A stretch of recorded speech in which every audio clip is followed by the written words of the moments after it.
It's a no-brainer that we should have the right to marry. I also think equally that it's a no-brainer that the institution of marriage should not exist. So that fighting for gay marriage generally involves lying about what we're going to do with marriage when we get there. Because we lie that the institution of marriage is not going to change. And that is a lie. The institution of marriage is going to change, and it should change. And again, I don't think it should exist. Da li brak treba uništiti, brak treba... Pitanje braka, ja se slažem, brak treba uništiti, da ne bi ispalo sad da branim, ne znam, pravo na brak.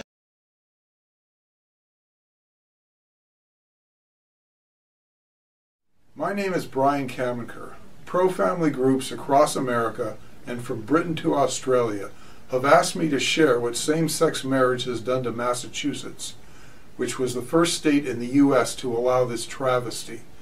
I'm the president of the pro-family group Mass Resistance. For almost 20 years, we've been fighting for parental rights in the schools and pro-family values.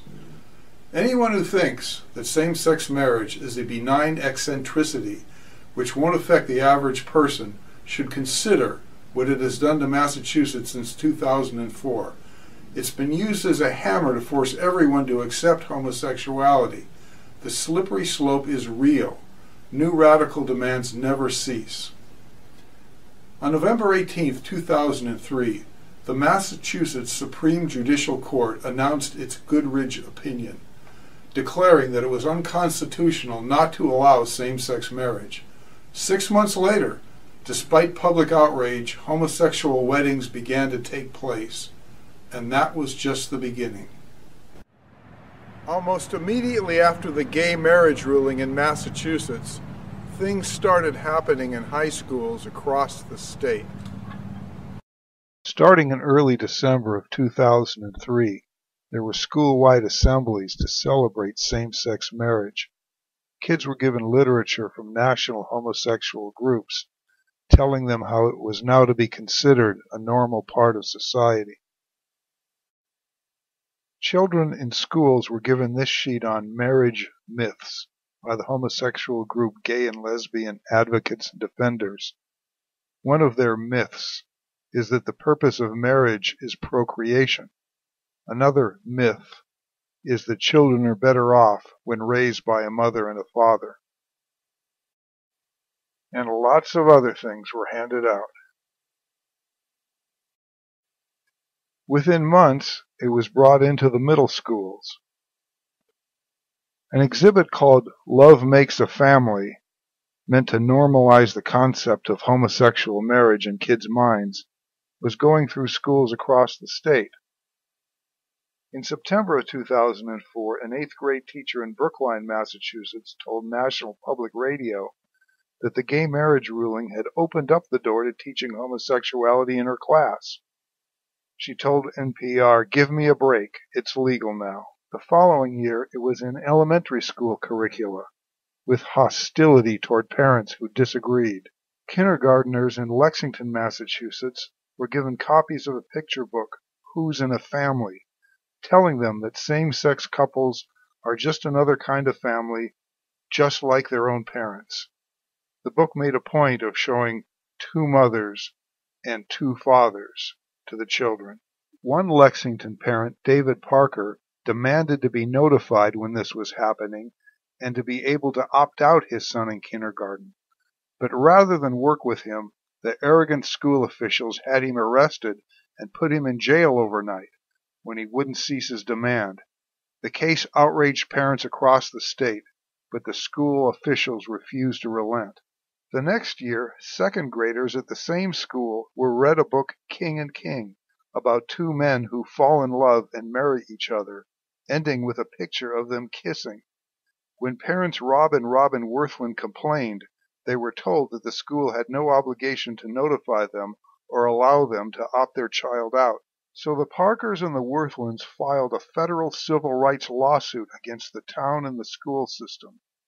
Parents rallied to their side, but in 2007, a panel of federal judges ruled that because same-sex marriage is legal in Massachusetts, schools actually have a duty to normalize homosexual relationships to children, and schools have no obligation to notify parents or let them opt out their children, even in elementary school.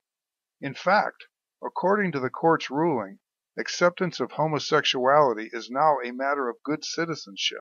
School libraries have also radically changed, from elementary school to high school, with books normalizing homosexual marriage. In particular, a large, slick hardcover book celebrating Massachusetts homosexual marriages began to appear in many school libraries across the state. Titled Courting Equality, it was supplied to schools by a major homosexual activist organization. It teaches that gay marriage was a great civil rights victory. Activist teachers began displaying photos of their same-sex spouses in their classrooms and bringing their same-sex spouses to school functions. And when an attempt at a constitutional amendment to stop same-sex marriage began gathering steam, there was a full-court press on students to actively support same-sex marriage. Kids in school were even persuaded to march in gay pride parades with pro-same-sex marriage banners. And there's more. Businesses and corporations were affected in ways nobody anticipated.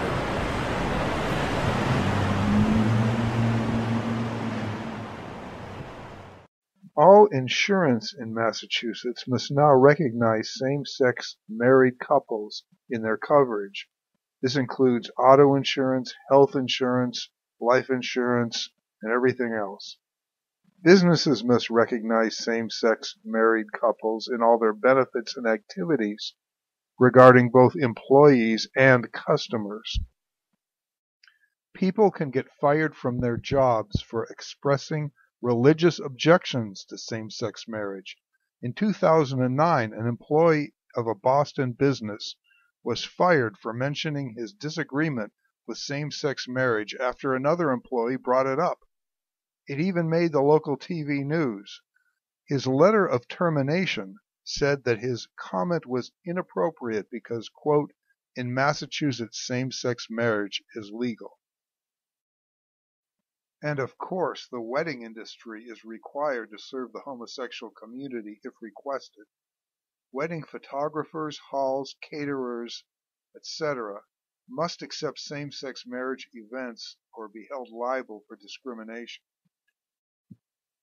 Businesses are often tested for tolerance by homosexual activists. The activists will go into restaurants or bars and publicly kiss and fondle each other to test whether the establishment demonstrates sufficient equality. And if not, the businesses can be fined and punished. The legal profession and the judicial system have also been terribly affected.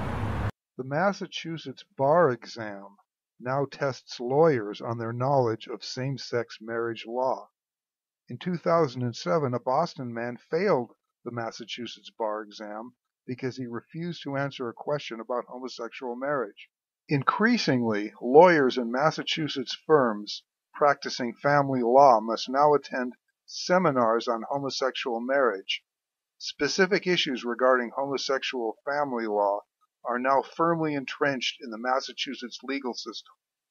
In addition, there are now several homosexual judges overseeing the Massachusetts family courts. Almost immediately after same-sex marriages came to Massachusetts, the changes started, beginning here at the State House and permeating throughout government.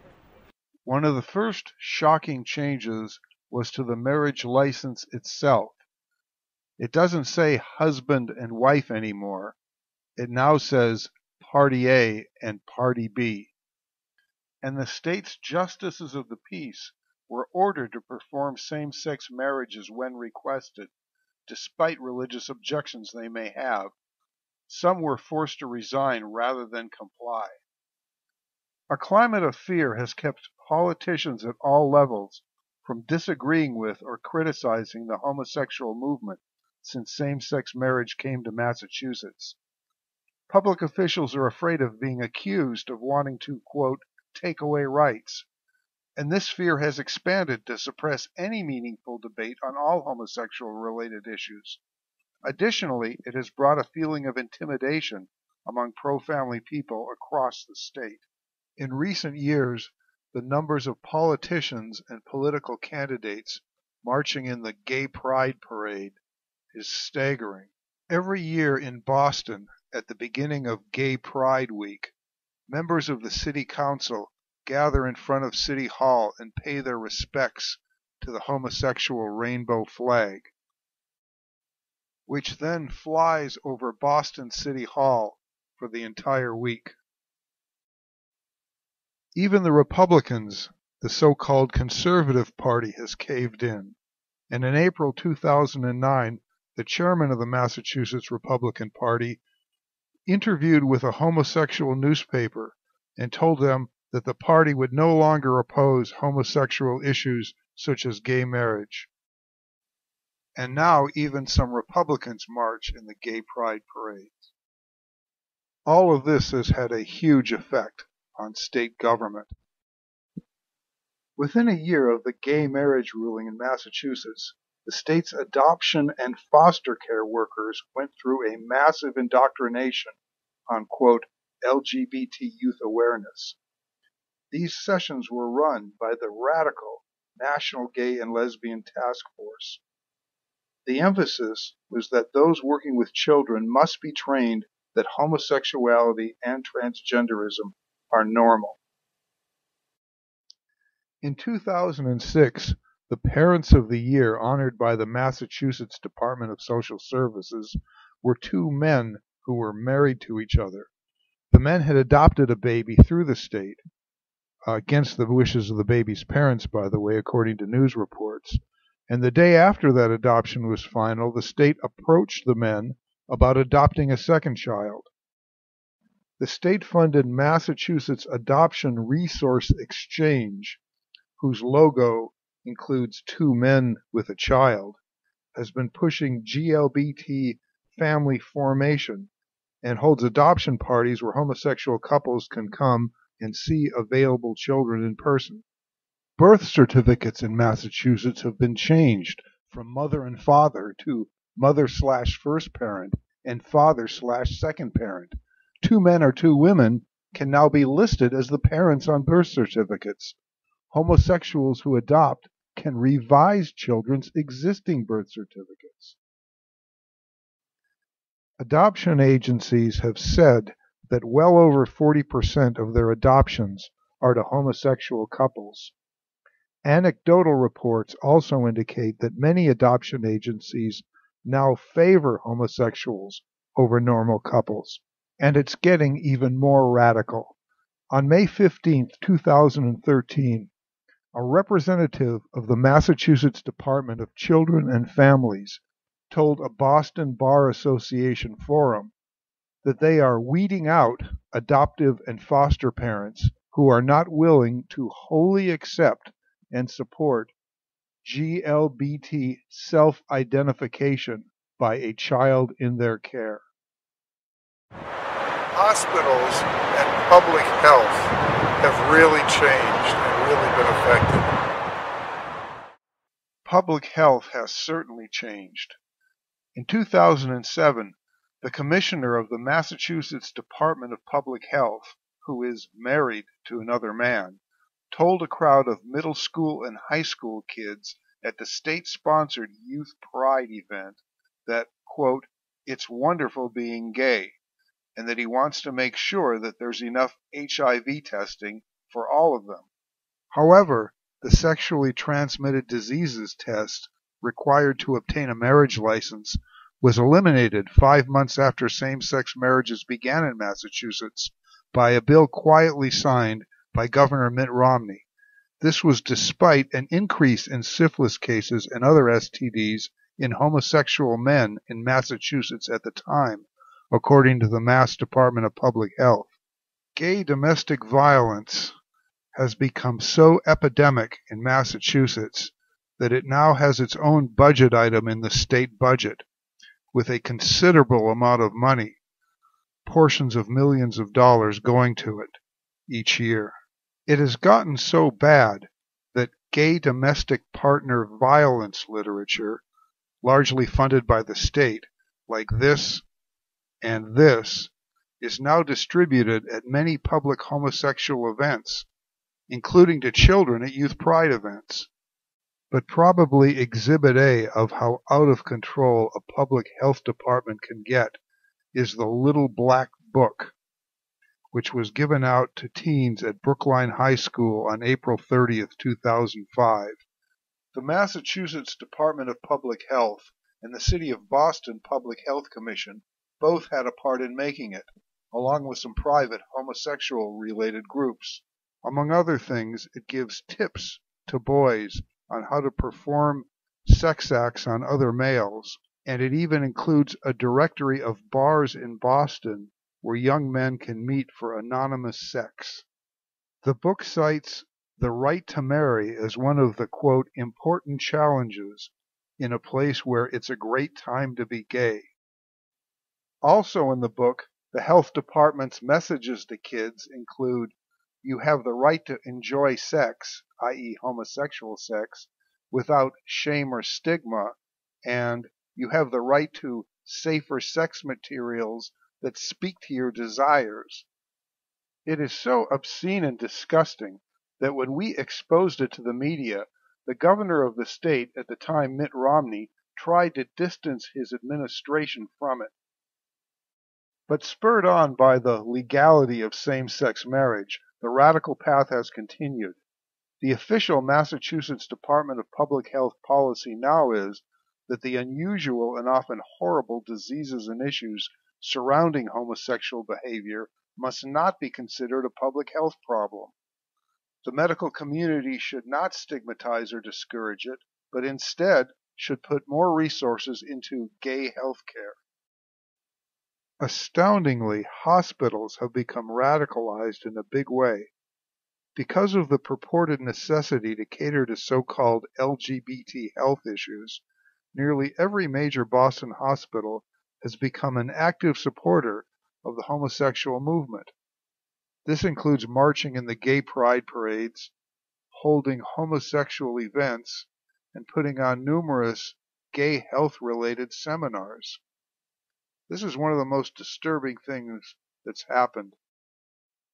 How bad is it? In 2011, a prominent physician at Beth Israel Deaconess Medical Center in Boston, which is a large Harvard-affiliated hospital, objected to the hospital being involved with gay pride activities. He also pointed out the medical health risks of homosexuality. The hospital then threatened to fire him, telling him that same-sex marriage is legal and that his comments constituted, quote, harassment and discrimination. Churches have also been affected, but in ways which most people haven't considered.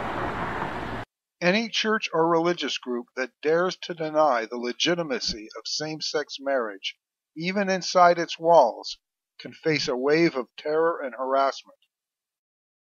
In 2005, the Tremont Temple Baptist Church in downtown Boston held a religious conference on issues surrounding homosexuality and gay marriage.